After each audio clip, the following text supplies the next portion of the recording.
ചീരത്തോരൻ അല്ലെങ്കിൽ ചീര ഉപ്പേരി. ഉഴുന്ന്, അരി, കടുകെല്ലാം താളിച്ച്, കറിവേപ്പിലയും വറ്റൽമുളകും ഇല്ലായിരുന്നേ, തേങ്ങായും മുളക് പൊടിയും വെളുത്തുള്ളിയും ചതച്ചു. പച്ചമുളകും കാന്താരിയും യൂസ് ചെയ്യാമേ. നല്ല ടേസ്റ്റാണ് ചീര തോരൻ.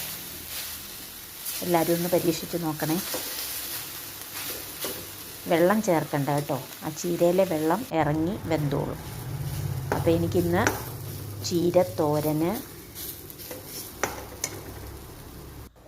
പിന്നെ ചീരത്തോരൻ, വെള്ളമെല്ലാം വറ്റി കേട്ടോ. മീൻകറിയുണ്ട്, മീൻ പീരയുണ്ട്, വയമ്പ്, മത്തങ്ങ അരിശ്ശേരി. അപ്പം ഊണ് കഴിക്കാം.